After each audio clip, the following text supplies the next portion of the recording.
गोविंद हरे गोपाल हरे राधारमण गोविंद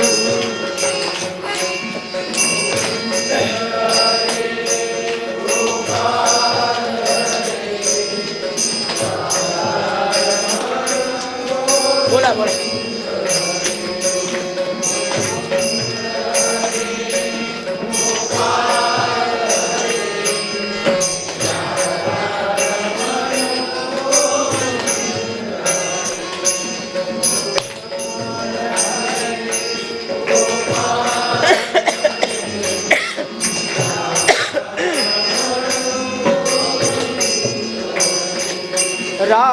राधारमण गोविंद हरे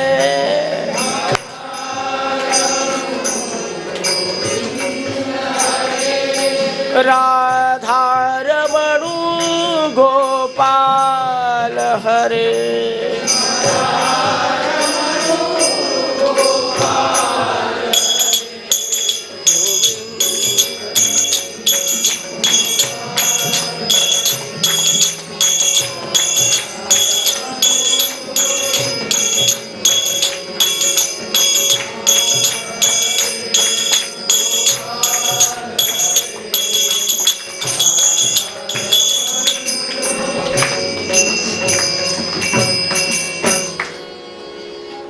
पर्वत आपल्याला सांगितलं की पुराणातले नाव कृतीशी जोडलेले आहेत. नाव सुकन्या.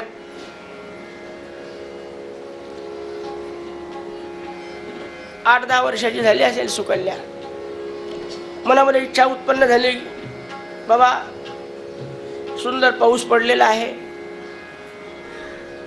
जिकडे तिकडे हिरवळ हृष्टपुष्ट मृगद्विजा, सुंदर हरण काय, गायी काय, वासरं काय अरण्यामध्ये संचार करतात. असं वाटतं की वनविहार करावा. आपल्या वडिलाजवळ इच्छा प्रदर्शित केली. बाबाला वाटलं चांगला विचार आहे, काही बिघडत नाही, आता मी सुद्धा रिकामाच आहे, आपण जाऊ म्हणाले. आज राजा सुकन्याला बरोबर घेतलं, आपल्या तिच्या काही मैत्रिणी बरोबर घेतल्या आणि वनविहारासाठी बाहेर पडले. एका विशिष्ट पर्वतावर आलेले आहेत. राजा खाली उतरला. या सगळ्या मैत्रिणी खेळायला लागलेल्या आहे. खेळता खेळता सुकन्या एका पर्वताच्या पायथ्याशी बसलेली आहे आणि बसल्या बसल्या सहज तिची नजर एका वारुळाकडे गेली. वारुळामध्ये 2 अतिशय तपस्वी हिरे चमकावेत असा तिला भास झाला. अगदी सतेज संपन्न हिरे पाहिले आणि आमच्या सुकन्याने विचार केला की माझ्या बाबांचं माझ्यावर किती प्रेम आहे. माझ्या गळ्यात अनेक दागिने आहे, पण इतका चमकणारा एकही हिरा माझ्याजवळ नाही. आपण हिरे काढून घेऊ, बाबाला देऊ. बाबा आपल्याला या संक्रांतीला या हिऱ्याचा दागिना करून घाल. तिथे जर वाळलेल्या झाडाची फालटी काढली आणि ते हिरे काढायला लागली. ते खडे नव्हते, ते हिरे नव्हते, ते काय होतं? तेजस्वी एका तपस्व्याचे डोळे होते. गाडीला हिरे काही आलेले रक्त लागलं महाराज. रक्त लागल्यावर काय झालं की ह्या सगळ्या जे अंगरक्षक आलेले होते ना सेवक, त्यांचे पोट सुजले, फुगले जलोदरासारखे. एकाच वेळेला अपराध कोणाचा, दंड कोणाला. मोठ्याच्या बाबतीत असंच असतं.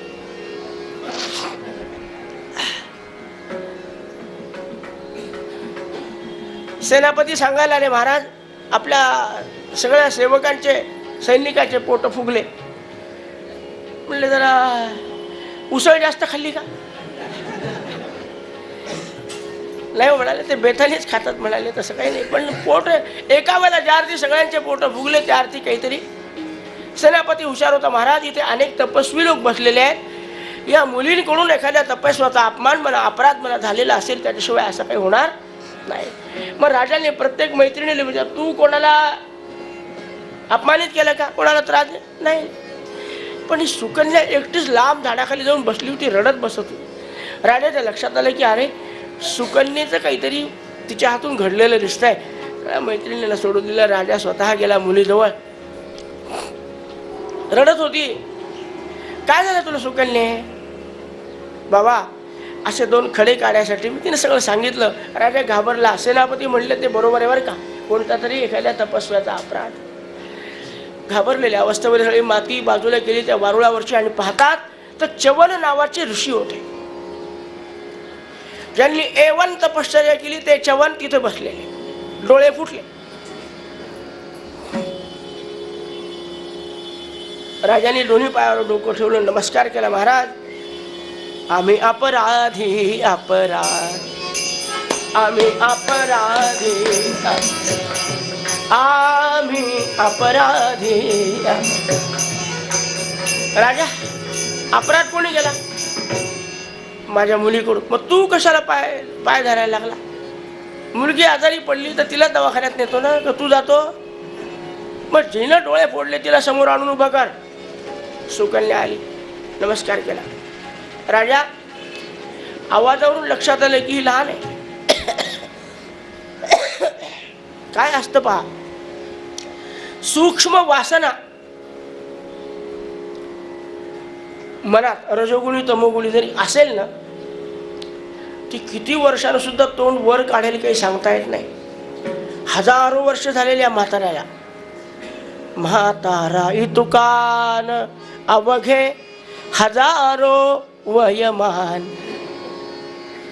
सगळ्या दाढीचे केस पायापर्यंत लोळायला लागले, अंगावर सुरकुत्या पडल्या, तोंडात दात नाही, कानाला ऐकू येत नाही, नाकाला सारख्या धारा लागलेल्या आहेत. काय अवस्था झाली असेल मी माझ्यावरून कल्पना करू शकतो.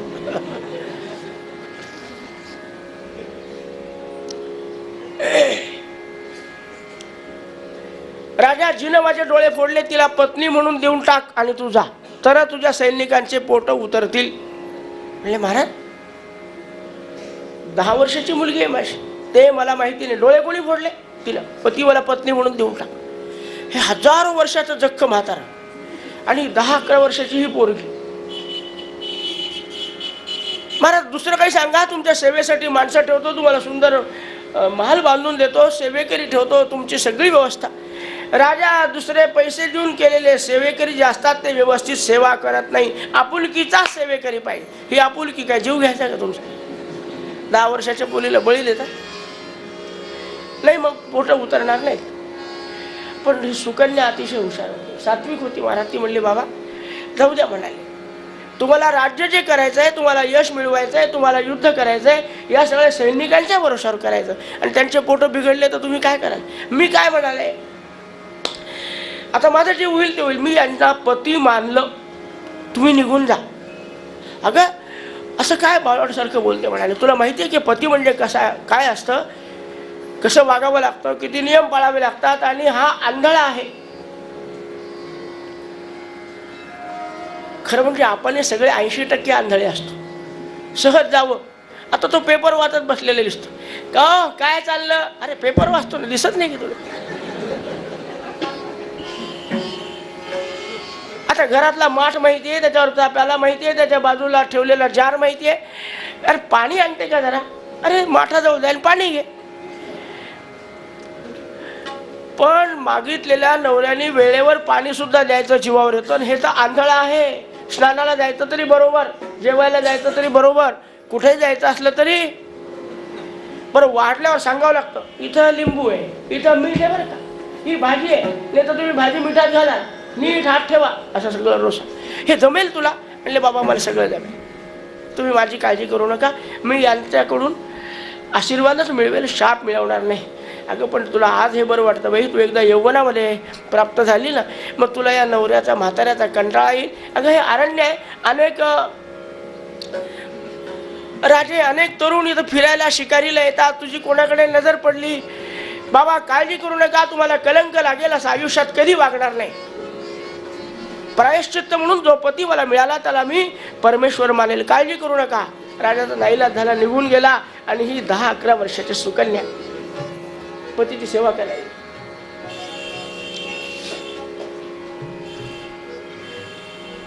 अनेक वर्ष गेले,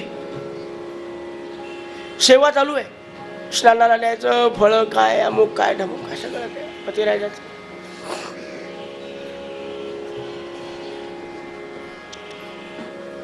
आज नशीब उघडायची वेळ आली. कोणाचं? सुकन्याचं.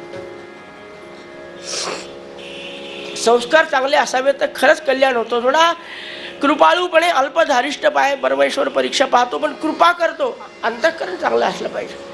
एक दिवशी काय झालं की सुकन्या रोजच्याप्रमाणे कंदमुळं फळं आणण्यासाठी अरण्यात गेली आणि फळं गोळा करून येणार इतक्यामध्ये त्याला कोणीतरी 2 पुरुष त्या नदीच्या काठावर काहीतरी गोळा करत असताना पाहायला मिळाले.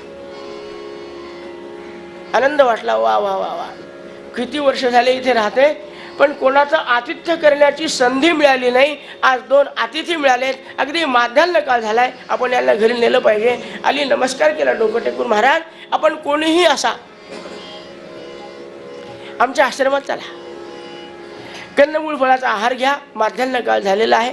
इतक्या लांब राहतो, इतक्या अरण्यात राहतो की कोणी आमच्याकडे याचक येत नाही. तेव्हा कृपा करून आम्हाला आतिथ्य घडू द्या. दोघंही पुरुष एकमेकाकडे पाहायला लागले. का ही तरुण स्त्री आपल्याला आश्रमात बोलवते? तिच्या लक्षात आलं. म्हणाले, महाराज संकोच करू नका, आमच्या आश्रमात आल्यावर तुम्हाला अवस्था लक्षात येईल बरं का. माझे पती तुमचे पाय धरून तुम्हाला इथे प्रार्थना करण्यासाठी येऊ शकत नाही, म्हणून त्यांच्या वतीनं पुन्हा एकदा मी नमस्कार करते. पण तुम्ही आलात तर माझ्या पतीला आनंद होईल. ते इथपर्यंत येऊ शकत नाही. काय स्वभाव आहे या स्त्रीचा. अतिथी देवो भव. आता कसं नाही म्हणायचं आपण. म्हणजे दोघंही अतिथी आले, सुंदर सत्कार केला, आसनं मांडलेले आहे, तिथं कंदमूळ फळ समोर ठेवले आणि त्यांचं सहज लक्ष गेलं. ते म्हातारे बा कोपऱ्यात बसलेले होते. रुद्राक्षाची माळ हातात, जप चालू होता. सुकन्ये, हे आजोबा कोण?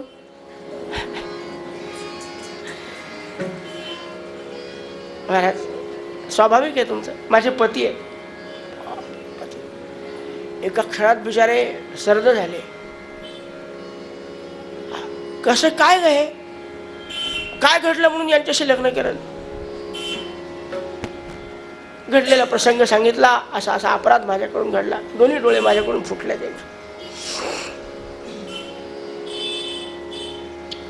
आपण हिला काहीतरी दिलं पाहिजे असं मनामध्ये वाटायला लागलं. या अतिथीने व्यवस्थित यथेच्छ फलाहार केला आणि मग विचारलं. म्हणाले, सुकन्ये, आता तुला काय द्यायचं सांग. म्हणल्या, अतिथीकडून काही मागत असतात का?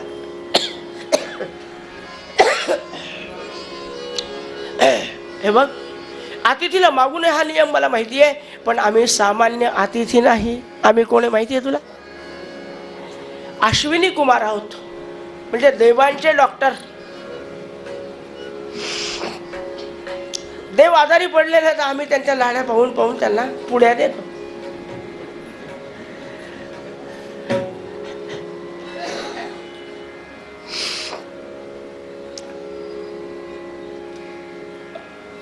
राजवैद्य आहोत आम्ही,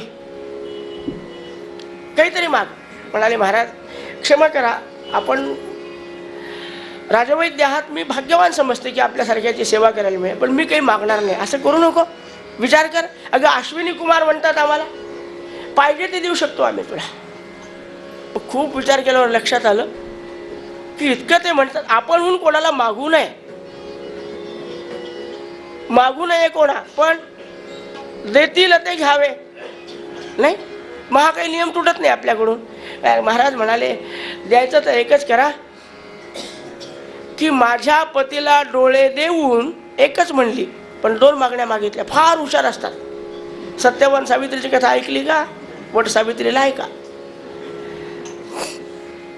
माझ्या पतीला डोळे देऊन त्यांना माझा अनुरूप असं शरीर प्राप्त करून द्या. काय राहिलं? तारुण्य द्यावं लागलं, डोळेही द्यावे लागले. वाह, क्या बात आहे म्हणाले सुकन्ये. पण इतके प्रसन्न झालेले होते. दोघांनी उचलल्या त्या कोणाला, चवन ऋषीला उचललं. समुद्राच्या कोणत्या तिथे जे एका विशिष्ट तीर्थामध्ये स्नान घातलं. हे राजवैद्यच होते. कोणत्या झाडाचा पाला, कोणत्या झाडाची मुळी, कोणत्या झाडाच्या काड्या एकत्र करायच्या, त्या केल्या, त्याचा चूर्ण केला, डोळ्यात टाकलं, त्यांना दृष्टी आली. पुन्हा कोणत्या तरी कुंडामध्ये स्नान घातलं. काय त्याला अंगाला पाला पाचोळा चोळायचा चोळला. आणि काय महाराज, असं तारुण्य त्यांना प्राप्त झालं. कोणाला? चवन ऋषीला.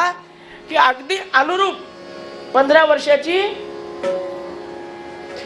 अरे काय लाज वाटायला लागली, ती इथं कुठे यायला लागली?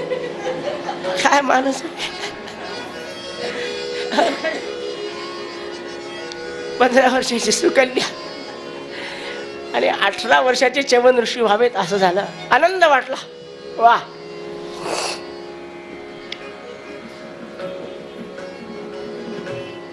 पण या अश्विनी कुमारांनी एक केलं, महाराज ही खरीच पतिव्रत आहे कायची परीक्षा पाहू म्हणली. 2 अश्विनी कुमार आणि च्यवन ऋषी या तिघांनाही त्यांनी अशी योजना केली की रंग रूप आकार उकार कपडे वस्त्र प्रावरण सगळे सारखे. तिघही आले आणि बोलले अश्विनी कुमारापैकी सुकन्ये, आमच्या तिघापैकी तुझा पती कोण तेवढं ओळख, त्याच्या पायावर डोकं ठेव म्हणजे आम्ही निघून जातो. आली का पंचायत. रंग रूप आकार उकार वस्त्र प्रावरण सगळे सारखे आहे. काय करावं. पण पहिल्यापासून मनामध्ये परमेश्वराविषयी श्रद्धा आहे. देवा आजपर्यंत काही मागितलं नाही, आता एक मागते. काय की मी ठेविते मस्तक ज्या ठिकाणी तेथे असो पतीचे पाय दोन्ही.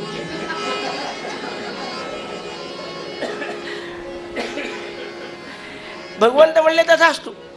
आणि ना डोळे घट्ट झाकले आणि परमेश्वराचं ध्यान करून पायावर डोकं ठेवलं. पण योगायोग असा की जिथं डोकं टेकवलं तो च्यवन ऋषी निघाला.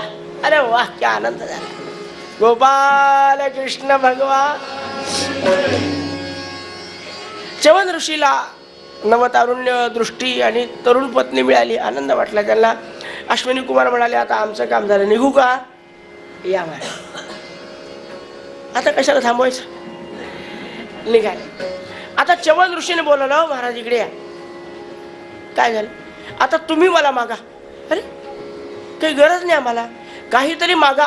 मी च्यवन ऋषी आहे, एवन तपश्चर्या झालेली आहे, काय पाहिजे ते देऊ शकतो. अहो आम्ही अश्विनी कुमार आहे, आम्हाला काय करायचं. जे तुम्हाला मिळत नाही ते मागा. प्रत्येक माणसाला जे पाहिजे ते कधी मिळालेलं नसतं, पण जे मिळालं नाही, जे मिळवू शकत नाही ते मला मागा. यांनी विचार केला चांगली संधी आहे, कशाला सोडायची. महाराज जरा मागावं वाटतं पण तुम्ही करू शकाल, काळजी करू नका. सोमयाग करा. आणि सोमवल्लीचा रस पिण्याची इच्छा आहे. सोमयाग आजही करायचा तरी 10 लाखापेक्षा जास्त खर्च येतो. सोमयाग फार कमी होत होतो. काय हरकत नाही म्हणाले. अहो काय हरकत नाही का, तुमच्या अंगावर 2 पंचे आणि सोमयाग, काळजी करू नका. शर्यती नावाचा राजा माझा सासरा, त्याचा केवढा मला आसरा माहिती आहे का. तुम्ही कितीही हात पसरा, त्याची काळजी नाही. लग्न झाल्यापासून आमच्या सासऱ्याकडून काही घेतलेलं नाही. आज सगळी कसर काढून टाकतो, काळजी करू नका. तिची ठरली की बोलावतो, तुम्ही या.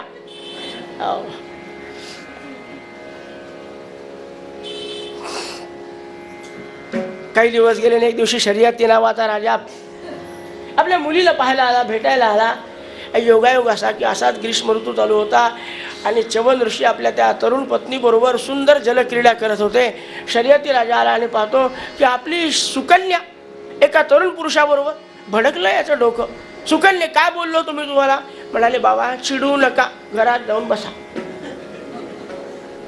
काही काही बाप असे असतात की ऐकूनच घेत नाही. बस 1 वे ट्रॅफिक चालू, ऐकून घेतलं पाहिजे. जा मला तुझं तोंड पाहायचं नाही. नका पाहू पण आधी आश्रमात जाऊन बसा, मला बोलू द्या. च्यवन ऋषीच्या आश्रमामध्ये आमचा राजा जाऊन बसला. शर्यती थोड्या वेळाने हे आपले वस्त्र प्रावरण घालून दोघंही आलेले आहेत. नमस्कार केला. काही तोंड पाहायचं नाही. ऐका तर खरी, वस काय करता. घडलेला सगळा इतिहास सांगितला, घडलेला वृत्तांत सांगितला.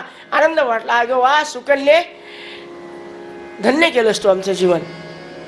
तू तपश्चर्या तर खूप केली म्हणाले. 10-12 वर्ष काय भोगावं लागलं असेल, पण अंतःकरणामध्ये सात्विक भाव असल्यामुळे परमेश्वराने तुझी लाज राखली. आज आनंद वाटला. जावई बा आता या ना एकदा आमच्या महालात.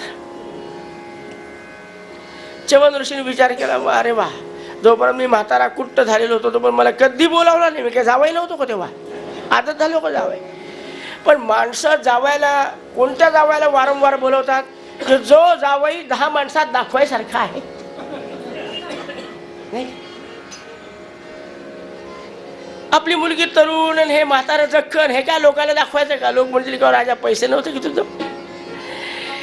आज नवतरुण जावई, नवतरुण मुलगी म्हणाले याल का? येऊ म्हणाले, पण काहीतरी निमित्त करावं लागेल. आपण सांगाल ते निमित्त करू. त्यानंतर थोडाफार मनुष्य असा असा होतो असं म्हणतात. आपल्याला अनुभव नाही.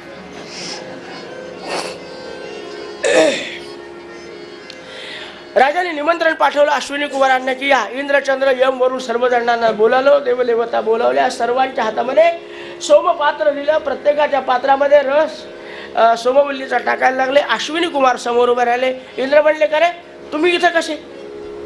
इंद्राने तुम्ही इथं का? तुम्हाला अधिकार नाही माहिती आहे ना? माहीत असताना का नाही इथं?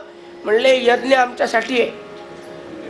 हे तुम्ही जे रस पिणार आहात ना, आमच्यामुळे मिळाला तुम्हाला. विचारा नाही त्याच्या ऋषीला. शवदृशी म्हणेल बरोबर, मीच बोलवलं यांना, यांच्यामुळेच हा यज्ञ आहे, त्यामुळे आज त्यांना आजच्या दिवस पिऊ द्या. नको, एकच प्याला.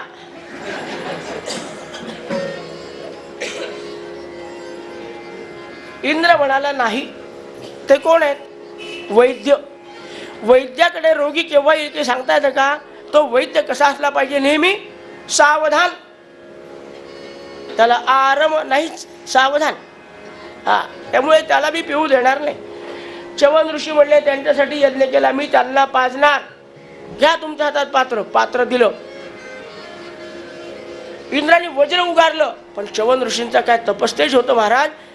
इंद्राचा हात वरच्यावर स्तंभित केला. पिऊन घ्या. तेव्हापासून ज्या सगळ्या डॉक्टरनी सुरुवात केली,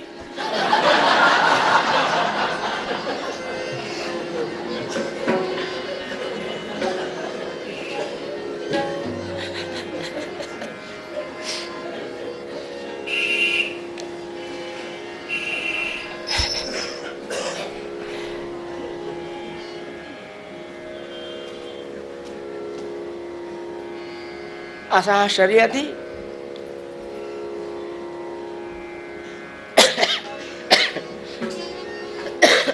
याच वंशामध्ये नभग नावाचा राजा. 5:30 वाजून गेलेले आहेत. नभगाचा नाभाग चरित्र सगळे ऐकायसारखे, पण जे जे आवश्यक आहे परमेश्वराशी संबंधित ते चरित्र आपल्याला पाहिजे. नाभागाचा अंबरीश. अंबरीशाचं चरित्र बहुधा आपल्याला सर्वांना माहिती आहे की ज्यामुळे दुर्वास महर्षींना ब्रह्मादिक देवापर्यंत चक्कर मारून यावी लागली आणि शेवटी या अंबरीश राजाच्या पायावर डोकं ठेवावं लागलं. राजा होता, आपण ऋषी बनला. एवढा त्याग, एवढं वैराग्य, एवढं. दुर्वास म्हणजे फक्त शाप देण्यासाठी त्यांचा जन्म आहे, पण त्या दुर्वासाला मात्र अपराधाची क्षमा मागण्यासाठी राजा अंबरीश, का तो भक्तराज होता, यांनी शाप दिला. हो, कृत्या अंगावर सोडली, पण तरीही आमचा राजा अंबरीश गोविंद बोलो हरी गोपाल बोलो,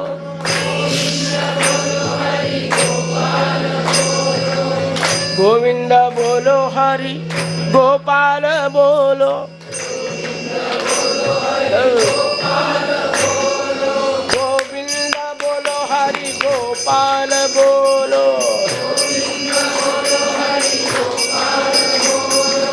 राधा रमण हरि गोविंद बोलो.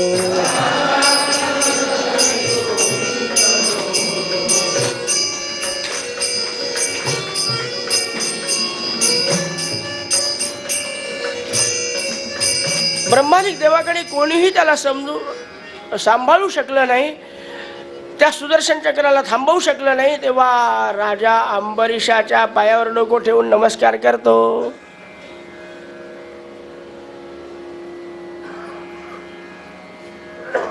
राजाचे डोळे झाकलेले आहेत आणि सारखं भगवंताचं ध्यान आहे. 1 वर्ष झालं बरं का, अन्नाचा कण पोटात नाही.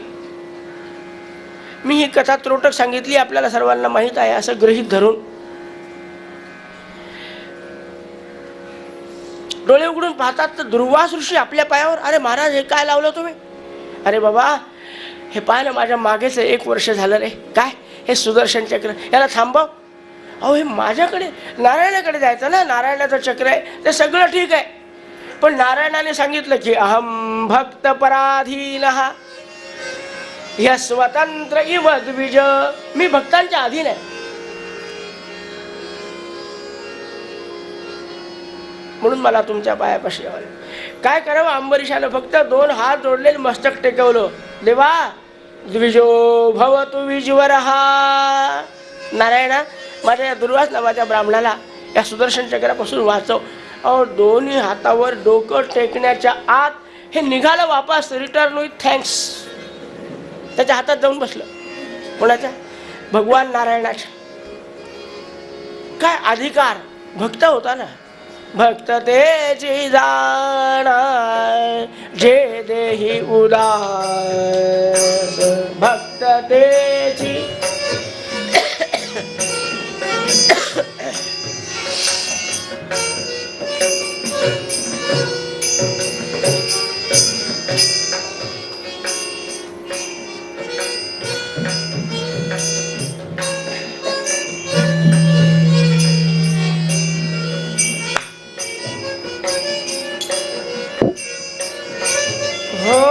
भक्ततेची जाणा जे देही उदास, भक्ततेची जाणा जे देही उदास, भक्ततेची जाणा जे देही उदास.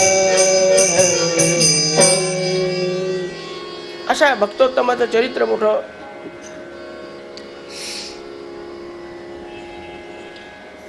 जे भक्त होऊन गेले, भगवंत त्यांच्या अधीन होऊन बसतो महाराज. अशाच या इक्ष्वाकु वंशामध्ये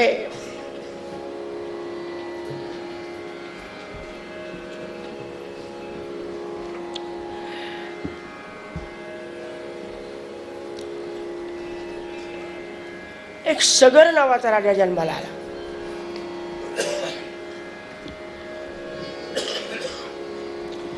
सगरश चक्रवर्त्यासी, चक्रवर्ती होता हा सगर नावाचा. असं म्हणतात की और्व नावाचे त्यांचे कुलगुरू होते आणि त्यांच्या सांगण्याप्रमाणे त्यांनी एक फार महत्त्वाचं अलौकिक कार्य केलं.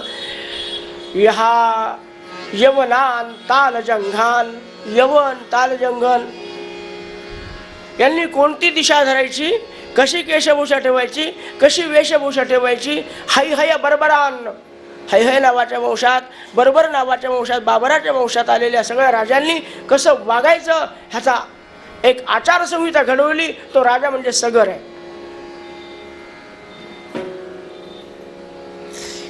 काय सामर्थ्य असलं पाहिजे त्याचं. सप्तद्वीपवती पृथ्वीचं अनुशासन करत होता. एकदा राजाला वाटलं की ऐश्वर्य आहे, खूप संपत्ती आहे, यज्ञ केले पाहिजे. 100 यज्ञ केले. आज 100व्या यज्ञाची सांगत आहे आणि बरोबर देवराज इंद्र घाबरला. आपल्याला कल्पना माहिती आहे की 100व्या यज्ञाचा पूर्ण होतो त्याला इंद्राला त्याचं आसन द्यावं लागतं. या इंद्राने केली चोरी पुन्हा. श्यामकर्ण नावाचा घोडा पळवून नेला. मोठा हुशार इंद्र.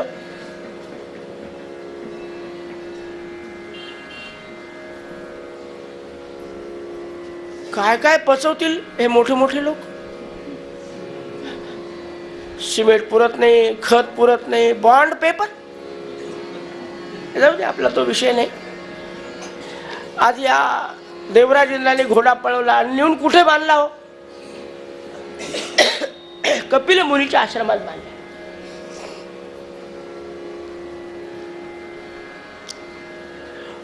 भूमिगत होऊन बांधला, भूमिगत होऊन नेला. सगर राजाला किती मुलं होते आपल्याला ऐकवणारच नाही. हा, आता सांगितलं तर मोठ्याने सांगतो मी. 60,000 मुलं होते. चिंता कशाला करता? बायका असतील 10-5, नावं दिलेले म्हणून काय झालं. पण हे 60,000 मुलांना एकदा त्यांचे डोके भडकले. म्हणाले, व आमच्या वडिलांचा यज्ञपशु कोणी पळवून नेला? इंद्राने. आज त्याला आम्ही पकडून आणणार. 60,000 राजपुत्र आपल्या सैनिकाच्या सवर्तमान भूमी खोदत खोदत खोदत खोदत आले. सगळी भूमी खोदली एवढी आणि आले. त्यांना तिथे तो बांधलेला घोडा दिसला, श्यामकर्ण. यांना कपिल महामुनी माहितीच नव्हतं हो, इकडे कधी आलेले नव्हते. हन्यताम हन्यतामेश, आमच्या वडिलांचा यज्ञपशु बांधून आणला आणि आता अगदी माळा ओढायचं नाटक करतो का? याला मारा, याला जोडा, असं मोठ्याने ओरडायला लागले. संतापलेले होते, खोदकाम करून करून खांदे दुखत असतील. मारा म्हणाले, याला शिल्लक ठेवू नका. तलवारीचे ढालीचे आवाज करायला लागले. कपिल महामुनींची समाधी भंग पावली. डोळे उघडले आणि कधी नवत डोळे उघडल्या बरोबर जे तेज बाहेर पडलं, 60,000 बालकं एका क्षणात जळून भस्म.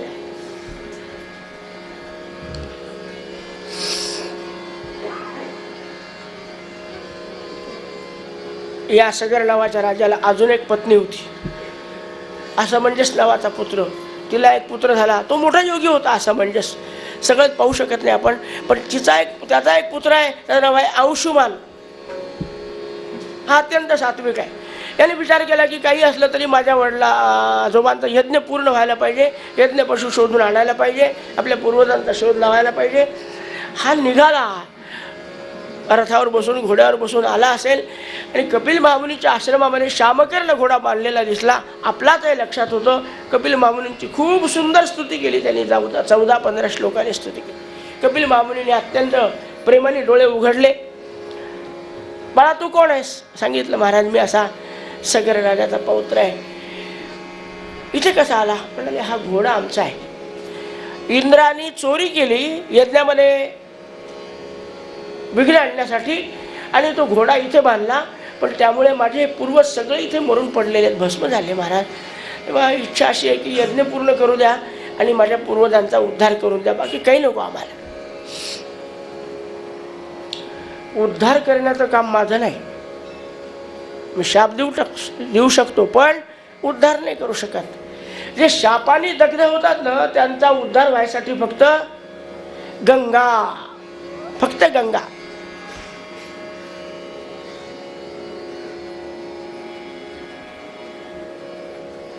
तू असं कर, हा श्यामकर्ण घोडा घेऊन जा.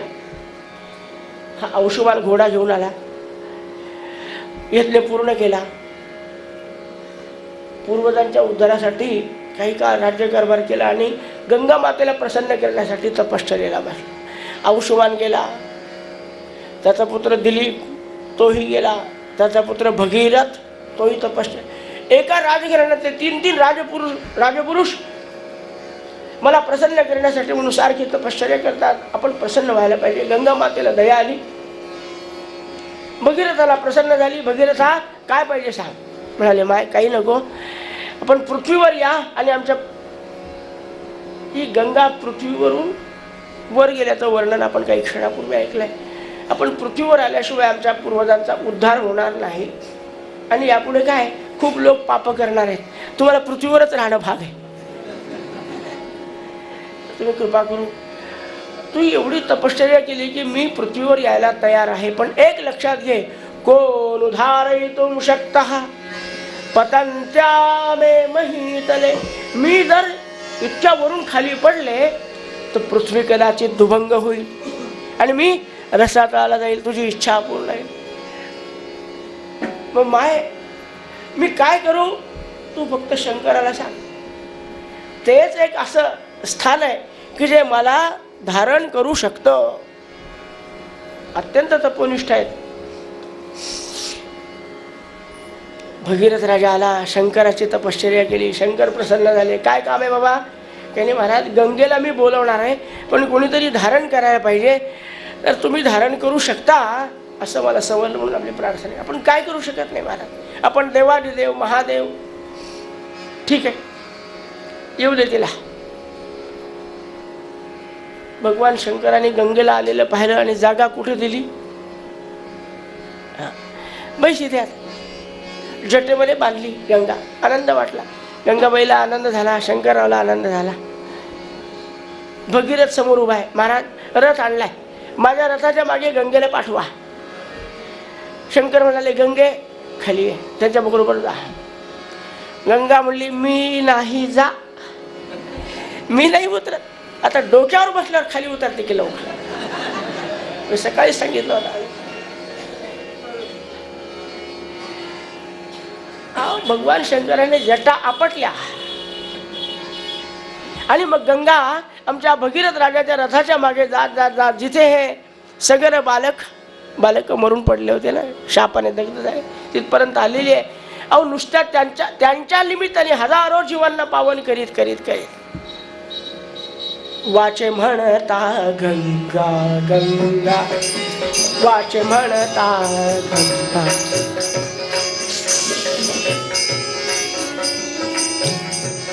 सर्व पाप होय भंगा, सर्व पाप होय भंगा, वाचे म्हणता.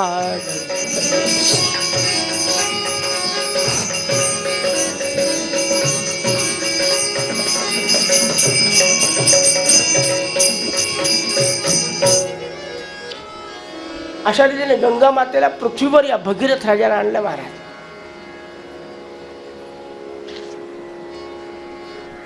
नाव भागीरथी पडलं, निमित्त काही असू द्या, पण तुम्हाला आम्हाला पाप धुण्यासाठी एक स्थान झालं. पण आयुष्यात एकदा तरी गंगेचं स्नान केलं पाहिजे असं म्हणतात. ऋषीमुनींनी असं सांगून ठेवलं की जोपर्यंत प्रत्यक्ष गंगेच्या स्नानाला जाण्याची संधी मिळत नाही ना, तोपर्यंत आपण घरी स्नान करता का होईना हर गंगे हर, भागीरथी हर असं म्हणलं पाहिजे. स्नानाच्या वेळेला गंगेचं स्मरण केलं ना, गंगा गंगेति यो ब्रूयात योजनानां शतैरपि पण मुच्यते सर्व पापेभ्यो, पुढे विष्णुलोकम स गच्छति. इतका अधिकार गंगेचं स्नान करणाऱ्या जीवाला प्राप्त होतो. ही सगळी व्यवस्था राजा भगीरथाने करून ठेवली आपल्यासाठी. या भगीरथाच्या घरामध्ये खटवांग नावाचा राजा जन्माला आला. खटवांगाचा दीर्घबाहू, दीर्घबाहूचा आजचा रघु, त्याच वंशात दशरथ, आणि दशरथाच्या घरी राम. आता हे कसे अवतीर्ण झाले हे एक आपण 10 मिनिटांमध्ये पाहू. रामचरित्र ऐकल्याशिवाय कृष्णचरित्र ऐकता येत नाही. लहान सहान रामचरित्र सुद्धा आपण बरेच विश्लेषण पाहिले. रामचरित्राला तितका आपल्याजवळ वेळ नाही, पण जेवढं शक्य होईल तेवढं पाहू. पण त्या चरित्रात रस येण्यासाठी आधी 2 क्षण भजन करू. रघुपती राज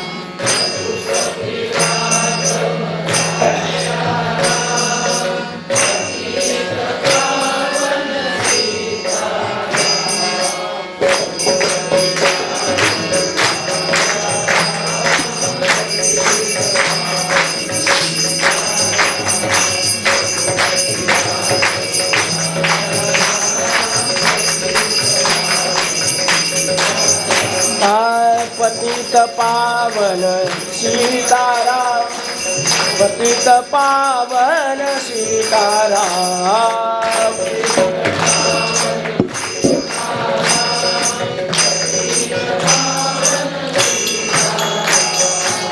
पतित पावन सीताराम, पतित पावन सीताराम.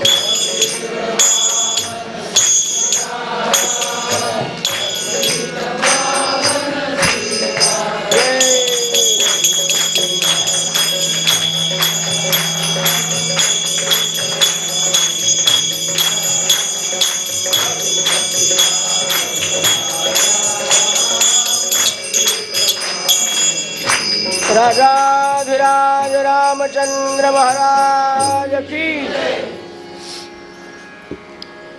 महाराज, या पृथ्वी तलावर रावण कुंभकर्णालिक बलाढ्य दैत्याने इतका उच्छाद वाढलेला होता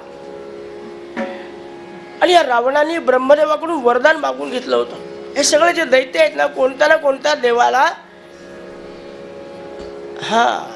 त्यांनी आधी आपल्या अधीन करून घेतलेला आहे.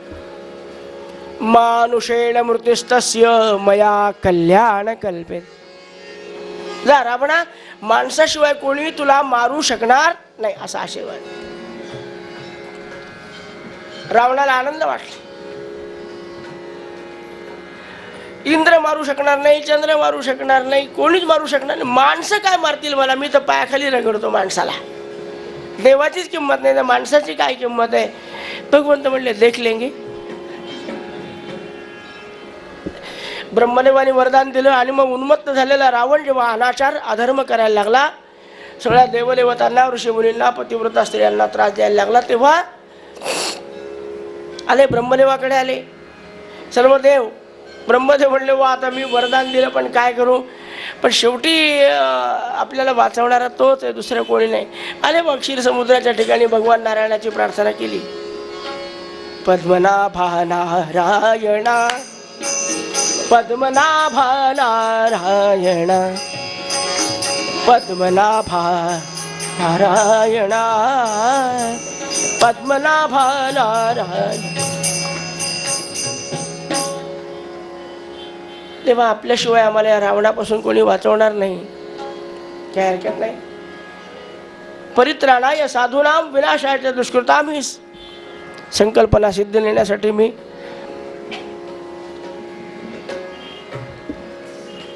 इक्ष्वाकु वंशामध्ये राजा दशरथ जन्माला आला. त्याच्या घरी पुत्ररूपाने अवतीर्ण होईल. पण जन्माला आल्याबरोबर तुम्हाला असं वाटेल की रावण संपला पाहिजे, असं होणार नाही. तत्तत् प्रारब्ध संशयात, मला त्याचं प्रारब्ध क्षीण केल्याशिवाय कोणालाही संपवता येत नाही. पण मी एकदा अवतार धारण केल्यावर त्या काळात पृथ्वी तलावर हा राजा दशरथ कारभार करत होता.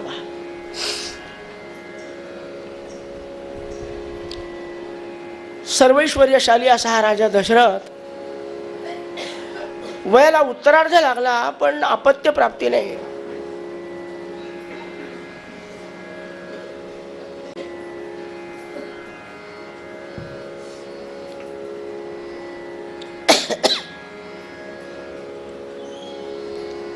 अनेक यज्ञयाग झाले, अनेक राहू केतू शनी ज्यांना ज्यांना तृप्त करायचा प्रयत्न केला पण काही फायदा नाही. जो ऋषी आला, जो तपस्वी आला, हात दाखवायचा, कुंडली दाखवायची, हे दाखवते. एक दिवशी मात्र कौशल्या, 3 राण्यांपैकी कौशल्या अत्यंत सात्विक आहे.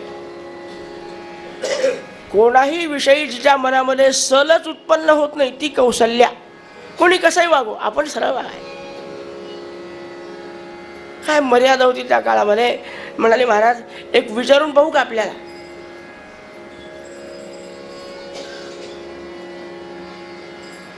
आपण सर्वांना विचारलं, यज्ञ केले, याग केले, जप केले, जापे केले, अनुष्ठान केले, दान धर्म केला, पण आपले कुलगुरू आहेत त्यांना कधी विचारलं का? आपल्या गुरुला सोडून इकडे तिकडे जे धावतात काही होत नाही त्यांचं. खरं गुरु साक्षात परब्रह्म. आपल्या गुरुला अगं त्यांना माहीत असलं तर सांगितलं नसतं का? रोज दरबारात येतात, आशीर्वाद देतात. तुम्ही विचारलं का? ना पृच्छत कस्यचित ब्रूयात. आणि मग अगदी दशरथ महाराजांना लक्षात आलं की खरं आपली मोठी चूक आहे. आपल्या गुरुला विसरणं काही बरोबर नाही. बरं झालं कौशल्य आता राजाला रात्र केव्हा जाईल, प्रभातम वा कदा भवेत, आणि वसिष्ठ केव्हा येतील अशी उत्कंठा लागली. वसिष्ठ महाराज नित्याप्रमाणे दरबारात आले. आल्याबरोबर आज राजाने दंडवत प्रणिपत्यतम सद्गुरुनाथ महाराज. आश्चर्य वाटलं वसिष्ठांना. अरे राजा, रोज असा नमस्कार करणारा दशरथ आज साष्टांग, अत्यादर शंकनीय. रोजच्या पेक्षा जास्त आदर दाखवला, काहीतरी पंचायत. पाय धरले, पुत्रहीनस्य मे राज्यम सर्वम दुःखाय कल्पते. काय हरकत नाही, असं कर. पुत्र कामेष्टी नावाचं आहे, तुला मुलगा होणार. अहो किती ऋषी सांगत आले, अरे होणार कधी, या वर्षी. हा, वशिष्ठ बोलले या वर्षी होणार, पण एक पुत्र कामेष्टी नावाचा यज्ञ करावा लागेल. आणि माझ्याकडून नाही, ऋष्यशृंग ऋषीला आण. मग काय महाराज, त्या ऋष्यशृंगीला आणणं फार अवघड होतं. फार मोठा प्रसंग तुलसीदासाने सांगितला ऋष्यशृंगाच्या बाबतीतला. पण आणलं त्यांना, यज्ञाला प्रारंभ झाला. आणि काय सांगावं आपल्याला, पूर्णाहुती तर लांबच राहिली हो. पूर्णाहुतीच्या आधीच अग्निनारायणाला असं वाटलं केव्हा प्रसाद देतो आणि केव्हा नाही. अरे घे हे पायसदान, तुझ्या यज्ञ मी प्रगट झालो. नाही, घे हा पाय, घे हे पायसदान. गृहाण पायसम दिव्यम पुत्रीयम देव निर्मितम लवससे परमात्मानम पुत्रत्वेन न संशयः. प्रसाद दिला, राण्या करतील प्रसाद भक्षण, उदरी होईल वंशारोपण. आनंद वाटला आणि प्रसाद तिन्ही राण्यांना दिला. वासना चांगली पाहिजे. आता प्रसाद जरी मिळाला तरी दशरथाने आपल्या हाताने वाटला नाही. प्रसाद नेहमी त्रयस्थ माणसाला वाटायला दिला पाहिजे.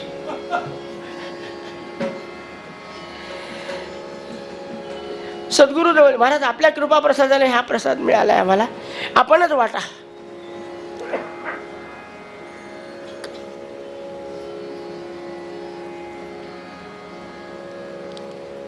वशिष्ठाला माहिती होतं त्याप्रमाणे कौशल्य अत्यंत धार्मिक म्हणून पहिल्यांदा कौशल्याला दिला. मग सुमित्रा लाडकी लहान असल्यामुळे तिला दिला, नंतर कैकेयीला दिला. किती फरक पडला असेल हो. पण अभिमान शत्रू मोठा. मी आवडती असताना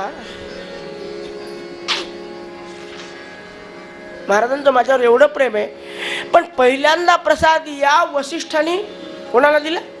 कौशल्याला. मी काय एवढी टाकाऊ वाटले का? मला एकदम सगळ्या शेवटी दिला. प्रसादाच्या बाबतीत असा कधी मनात विचार स्वप्नात सुद्धा येऊ देऊ नये की पहिल्या पंक्तीलाच बसायला मिळालं पाहिजे. अहो जेव्हा प्रसाद आहे सर्व दुःखाला. आणि कौशल्यानं तो प्रसादाचा द्रोणा जो होता तो थोडा बाजूला ठेवला. लक्षात यावं फक्त राजाच्या.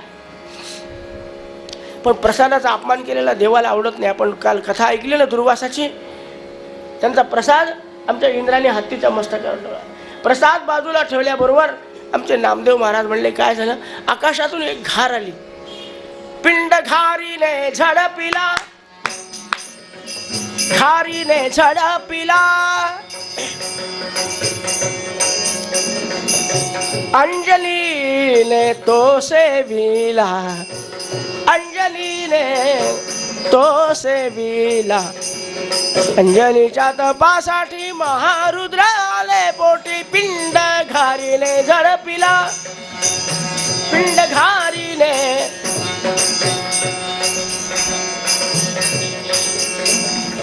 हो, आता काय पंचायत आली? आपल्या वाट्याचा प्रसाद तर घार घेऊन गेली. घारीने जिथं द्यायचा तो तिथे दिला. तिनं तो भक्षण केला. तिचा गर्भ वाढायला लागला. ज्या पिंडाचे राम त्याच पिंडाचे पुढे आमचे हनुमान. आता कैकेयीला वाईट वाटायला लागलं. या दोघी प्रसाद खाणार, यांना मुलं होणार, मी तशीच राहणार, मग माझी किंमत कमी होणार. आली का पंचायत? परत तिचं काय व्हायचं ते हो. दशरथ महाराज घाबरले. म्हणले आली पंचायत. या दोघींना मुलं झाले तर ही सुखानं त्यांची मुलं वाढू देणार नाही. लोकांना वाटतं प्रत्येक नवरा आपल्या बायकोला मनापासून ओळखत असतो. पण त्याची एक गोष्ट अशी आहे की त्याचं एक मर्म आहे. बाई तरी आपल्या नवऱ्याची निंदा, त्याच्या चुका 10 मैत्रिणीला सांगू शकते. एका माणसात हिंमत नसते आपल्या बायकोची निंदा करायची. नाही तर हात वर करून दाखवा कोणी. आपल्या बायकोमधला साधा फॉल्ट सुद्धा आपण 10 वर्षात नाही सांगू शकत का वहिनी आमच्या एकदम छान, झोपून येत नाही, खाऊन येत नाही, एकदम.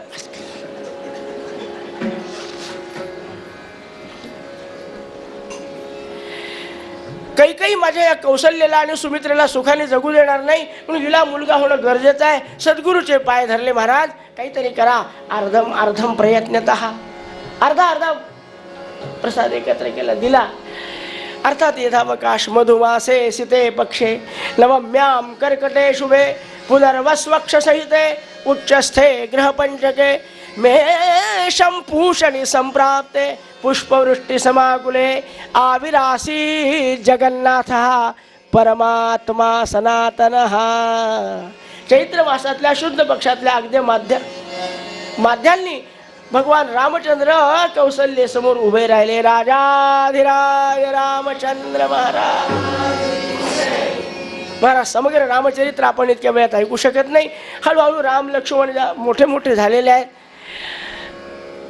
वसिष्ठांना रामाचं नेहमी सान्निध्य होतं, पण विश्वामित्राला मिळत नव्हतं. आणि विश्वामित्र नेहमी वसिष्ठाच्या बाबतीमध्ये पहिल्यापासून ते म्हणाले मला रामाचा सन्निकर्ष झाला पाहिजे, रामाचं सान्निध्य मला मिळालं पाहिजे, निमित्त काढलं पाहिजे ना. एक दिवशी आले अयोध्याम ज्वलन प्रभा. 2-3 ऋषींचे नाव अवघड आहेत. त्यातले दुर्वास नंबर 1, जमदग्नी नंबर 2. काय जमदग्नीने प्रताप केला तो प्रसंग केला, मला सांगतो तुम्हाला. आणि तिसऱ्यामध्ये विश्वामित्र, नाव मित्र. अवघड होतं, त्यांची मैत्री करणं अवघड होतं. महाराज आले, दशरथाने विश्वामित्र आलेले पाहिले. बाप रे, आता काय मागणार आहेत आणि काय नाही. अर्घ्यादि पूजाम विस्मृत्य नमस्कार केला. सद्गुरुनाथ महाराज स्वागत करतो, पूजा करतो. पूजा काही करू नको, मी म्हणतो तेवढं ऐक. तू माझं म्हणणं पूर्ण करत असशील तर मी आत येतो, नाही तर मी प्रवेश करणार नाही.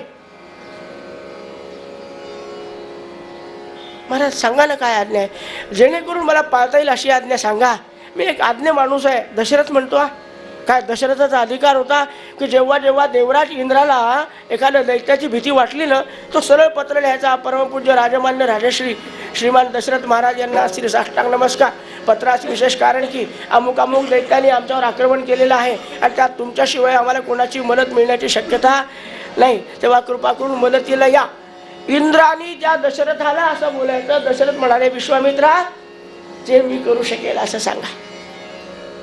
त्याचा स्वभाव माहिती होता. ज्येष्ठ तुझा पुत्र मला देई दशरथा, ज्येष्ठ तुझा पुत्र मला यज्ञ रक्षणासी योग्य तोची सर्वथा, ज्येष्ठ तुझा पुत्र मला.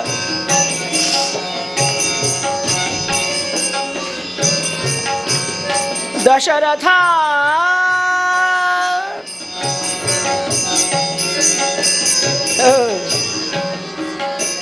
प्रभू रामचंद्रावर अलौकिक प्रेम आहे दशरथाचं. वयाच्या उत्तरार्धात अनेक यज्ञ केल्यानंतर लेकरू जन्माला आला. आणि काय रामाचं रूप, काय वागणं, काय किती प्रेम त्यांनी दशरथाला, कौशल्याला, कैकेयीला, काय सगळं अयोध्येमध्ये वाटलेलं होतं. म्हणून राम एक क्षणभर सुद्धा आपल्या डोळ्याच्या पुढे इकडे तिकडे जावेत कोणाला वाटत नव्हतं. दशरथाला वाटले का दिली का सुखासुखी परवानगी, पण परवानगी दिलं नाही. विश्वामित्र म्हणले मी आत पाऊल टाकणार नाही. हे महाराज म्हणजे की साधी गोष्ट नाही. शापादपी शरादपी. वसिष्ठाने बोलवलं, अरे दशरथा इकडे रामाला विश्वामित्रावर पाठव. पण महाराज ते काय सांगायला लागले की सुबाहून मारी बलाढ्य दैत्य. मी त्यांना म्हणायला लागलो की मी येतो, माझी चतुरंगीने सेना आणतो. महाराज ऐकायलाच तयार नाही. माझा राम किती लहान आहे, तो या दैत्यांना मारू शकेल का? अरे आहे दशरथा, तुला हा राम कोण आहे काही माहिती नाही. अरे रामो न मानुषो जातः परमात्मा सनातनः. परब्रह्म परमात्मा आहे, तुला माहिती नाही. आणि तुला एक गंमत सांगतो, एक रहस्य सांगतो. तुला लवकरात लवकर चांगल्यातली चांगली सून मिळावी असं वाटतं का? मग सून मिळवायची असेल तर माझं सून रामाला पाठव. अरे जनक सोयरा होईल, जनक. हा असं काहीतरी अभिलाषा दाखवल्याशिवाय मनुष्य सत्कर्म करत नाही. मोठ्या प्रेमाने रामाला लक्ष्मणाला बरोबर दिलेलं आहे. आपल्याला माहिती आहे पुढे अहिल्याचा उद्धार केला. भगवान रामचंद्र जनकाच्या दरबारात आले आणि काय केवढं अफाट धनुष्य होतं ते. असं वर्णन आहे की धनुष्यास त्या दोर लावण्या, हे धनुष्यास त्या दोर लावण्या शूर पुरुष तो.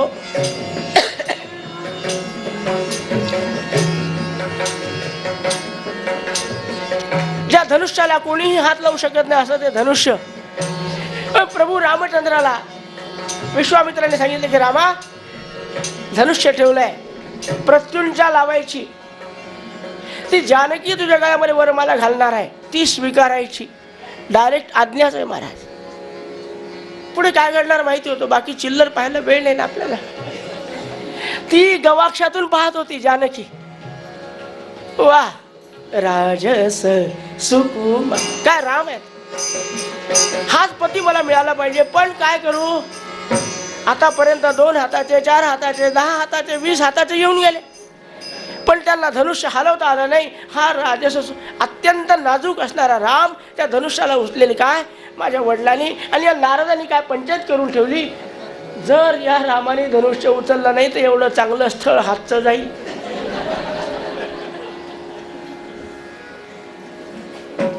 दशरथाला ते वाटलं, जानकीला वाटलं पुन्हा असा काय मिळतो आपल्याला, काय करावं या धनुष्याचं. सगळे देवाला प्रार्थना, देवा हे धनुष्य तुटण्याची शक्ती रामाला दे. भगवान श्री रामचंद्र आले, धनुष्याला नमस्कार केला. कशासाठी केला, नुसत्या धनुष्याला नाही केला. विश्वामित्राला पहिला नमस्कार, वसिष्ठांना मनोमन नमस्कार, आचार्य म्हणून, वडिलांना नमस्कार, जनक महाराजाला नमस्कार. का, शास्त्रे म्हणून. ती आपल्याकडे पद्धत आहे, बापाला करायचं नाही पण शास्त्राला सोडायचं नाही. पण जनक म्हणजे देहीच विदेही होऊन ठेले असा त्यांचा अधिकार होता महाराज.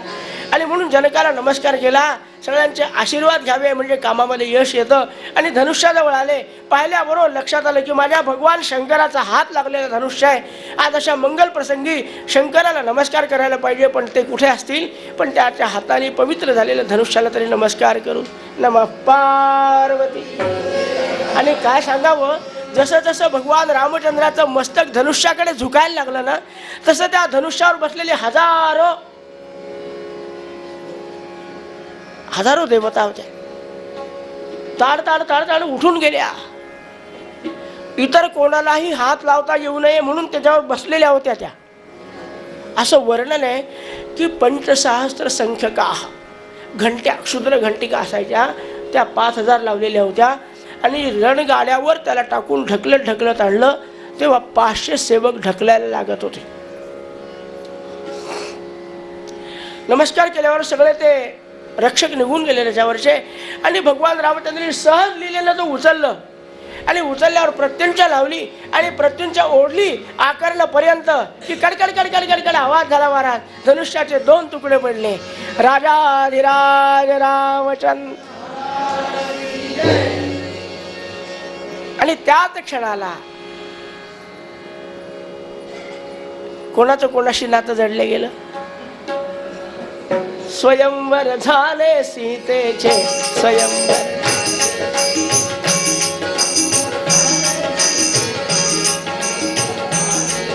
राजाधिराज रामचंद्र महाराज 16 दिवस लग्न चाललं. रोज एक एक पकवान, रोज एक एक पकवान. एक दिवशी काय करायचे, जनक महाराज पंगत द्यायचे, तर दुसऱ्या दिवशी दशरथ द्यायचे. कोणालाच कमी नव्हतं. 16 दिवस पूर्ण झाल्यावर मग मात्र दशरथ महाराजांनी परवानगी मागितली जनकाला. महाराज, अयोध्या वाट पाहते आमची, जाऊ दे आता. यांचा व्याप पाहिला आणि परवानगी दिली. निघाले. मध्ये परशुरामाचा गर्भपरिहार करावा लागला. अयोध्येमध्ये आले आणि अतिशय वैभवामध्ये रामजानकीला स्वतंत्र महाल, लक्ष्मणाला उर्मिलेला स्वतंत्र महाल, भरताला आणि मांडवीला, शत्रुघ्नाला आणि श्रुतिकीर्ती आनंदात राहायला लागले. आपल्याला माहिती आहे पुढे दशरथाच्या मनामध्ये विचार आला की रामाला राज्यावर बसवावं. पण एक कैकेयी नावाची सामान्य दासी, मंथरा नावाची एक सामान्य दासी, तिने कैकेयीच्या कानामध्ये काहीतरी गुरुमंत्र सांगितला. दासीचं सुद्धा कैकेयी ऐकत होती. याचं काही कारण असेल ना, माहिती आहे का? सासरूवालीकडून आलेली आहे ही मंथरा, कैकेयीच्या माहेरची आहे. त्यामुळे जेवढी तिची किंमत होती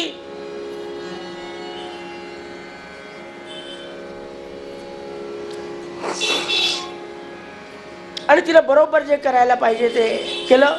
आणि ज्या मुहूर्तावर भगवान श्री रामचंद्राला राज्याभिषेक होणार त्या मुहूर्तावर अरण्यात जाण्याचा प्रसंग आला. पण आमचे भगवान रामचंद्र अत्यंत संयमी आहेत. त्यांनी सांगितलं की बाबा काळजी करू नका. दशरथांनी प्रत्यक्ष आज्ञा दिल्याचं कोणत्याही रामायणात वर्णन नाही बरं का. रामाला नुसतं ऐकून माहीत झालं. कैकेयीनं सांगितलं की रामा, वडील जे मूर्छित पडतात ना तुझ्यासारखे वारंवार, त्याचं कारण काय माहिती का? त्याचं कारण तू आहेस. त्यांनी मला शब्द दिला आणि त्या शब्दाप्रमाणे तू 14 वर्षापर्यंत वनवासात जावं अशी त्यांची अपेक्षा आहे. पण त्यांना सांगायची लाज वाटते, संकोच होतो. आपल्या मुलाला अरण्यात कसं पाठवायचं? पण हे तुला करावं लागेल. आणि आईनं वडिलांनी सांगितलेलं त्याला कोणतं काही इनडायरेक्ट स्पीच, पण वडिलांनीच बोलला असं गृहीत धरून भगवान रामचंद्र त्या क्षणाला निघाले. हो, राम निघाले. कैकेयीला सांगितलं की माय काळजी करू नको, मी आत्ताच निघतो. नाही म्हणाले, सकाळी निघाला तरी चालेल.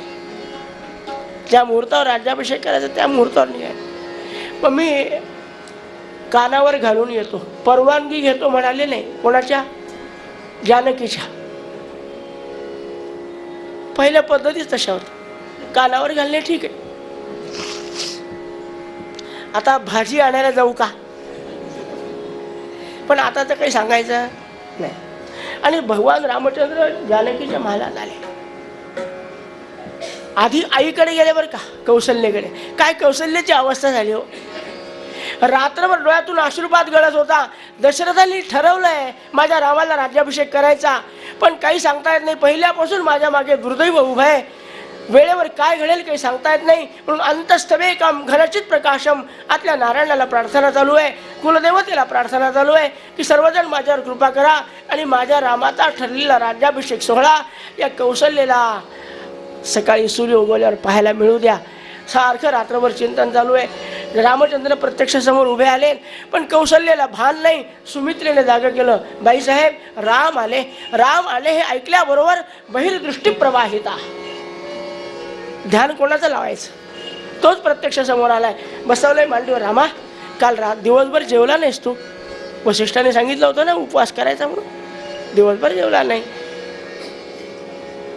तुला आवडणारे सगळे अपूपान मोदकान कृत्वा. अपूप म्हणजे अनारसे, अनारसे लाडू करंजा सगळं करून ठेवलंय. अगदी निवांत मांडीवर बसून खा. एकदा तिथे कार्यक्रमाला सुरुवात झाली ना, तुला कोणी खायला विचारणार नाही. अरे लग्नात सुद्धा असंच असतं बघ. सगळे लोक खातात पितात, नवरा नवरीकडे पाहतात.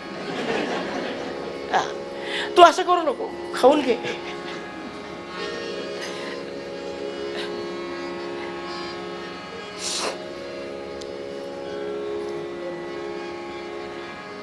खाऊन घ्या. रामाला म्हटलं कसं सांगावं हिला की मला आता खायचं नाही, प्यायचं नाही, अयोध्येत राहायचं नाही, अरण्यात जायचं. पण अगदी समजून सांगून तिला बोलण्याचा प्रयत्न केला. एका क्षणात मूर्छितच पडली. काय प्रेम असतं आईचं लेकरावर. अगं आई, 14 वर्ष म्हणजे किती काळ आहे का? वर्षात कालमर्यादा संपली वनवासातली की मी येईल आणि मग तुझीच सेवा करील, पुन्हा कुठे जाणार नाही. वडिलांनी दिलेला शब्द आहे ना. कौशल्या फार अवघड आहे. रामायणातल्या प्रत्येक पात्रावर कितीही बोलावं महाराज. काय कौशल्या नावाचं पात्र आहे हो, आयुष्यात किती वेळेला ते इच्छेविरुद्ध दशरथाला वागावं लागलं, पण कधीही आपल्या नवऱ्याविषयी यांचं असंच आहे कधी म्हणली नाही, नाही म्हणली.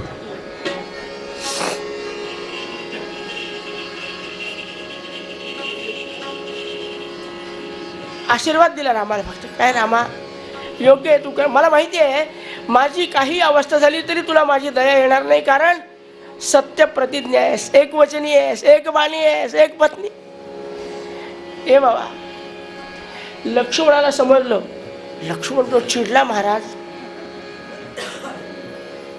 तो शेषाचा अवतार आहे बरं का, सारखा संतापलेला, जास्त खांद्यावर कायमचं धनुष्य, लागली काढलं की टण्यात का. रामा, आजपर्यंत तुम्ही बोललात ते सगळं ऐकत गेलो, आज मी ऐकणार नाही. आज तुम्ही राज्याभिषेक करून घ्या, कोण आडवा येतो ते मी पाहतो. येऊ द्या दशरथाला प्रत्यक्ष. अरे हा, येऊ द्या आमच्या युधाजित नावाच्या मामाला. भरत शत्रुघ्न मामाच्या घरी गेले होते, ते येतील ना.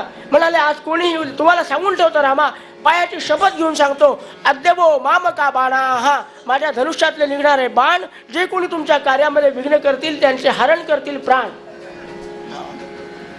रामाने लक्ष्मणाला शांत केलं. लहान्या भावाला कसं शांत करावं आमच्या रामाजवळ शिकावं महाराज. काय काय सांगायचं. जानकीकडे आले. जानकीनं एवढ्या साड्या काढून ठेवल्या होत्या.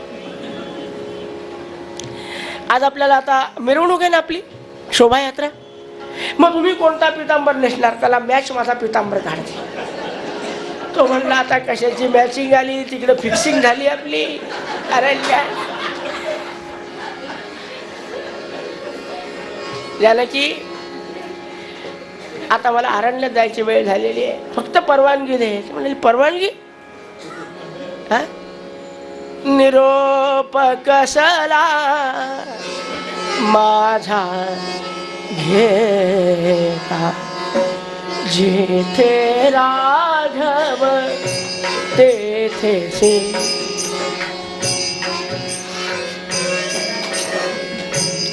आणि अशा अवस्थेमध्ये भगवान श्री रामचंद्र अरण्यात आले. निषाद काय, गुह काय, अनेक लोकांनी भगवान रामचंद्र काय अपार प्रेम करणारे लोक होते. रामा, नैषाद राज्य में तत्ते किंकरस्य रघुत्तम. हे निषाद नगरी आपली समजा. आपण अयोध्येत नाही राहू शकत ना, पण माझ्या नगरीत राहा, आम्ही आपली सर्वजण सेवा करू. राम म्हणले नाही रे निषादा, राहिलो असतो, पण वडिलांना शब्द दिलाय की नववर्ष आणि 14 वर्ष कोणत्या नगरीमध्ये प्रवेश करणार नाही. अरण्यामध्ये आलेले आहेत महाराज. भारद्वाज काय, गौतम काय, आत्री काय, या सगळ्या ऋषींना ओलांडत पंचवटीच्या ठिकाणी आले.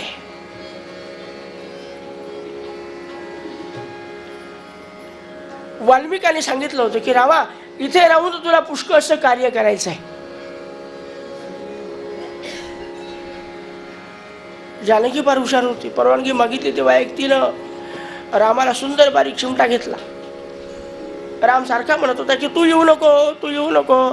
ते अरण्य आहे, वाघाचा सिंहाचा आवाज असतो, काटे असतात, पावसाळ्यात कुठं तुला शरीराला मानवणार नाही.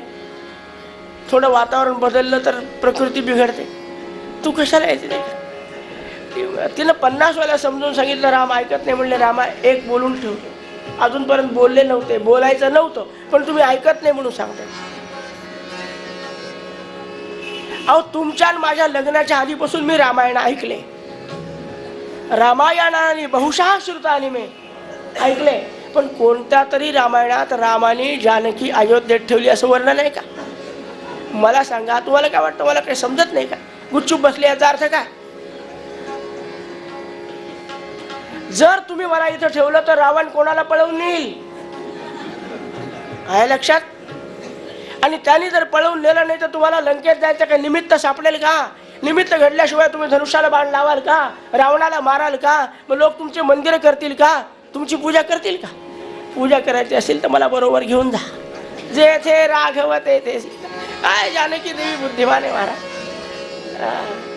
अरण्यात आले. आपल्याला माहिती आहे पंचवटी झाल्यानंतर त्या शूर्पणखेनं काय नाटक करायचं ते केलं. भगवान रामचंद्रांनी अशा ज्या स्त्रिया असतात कशा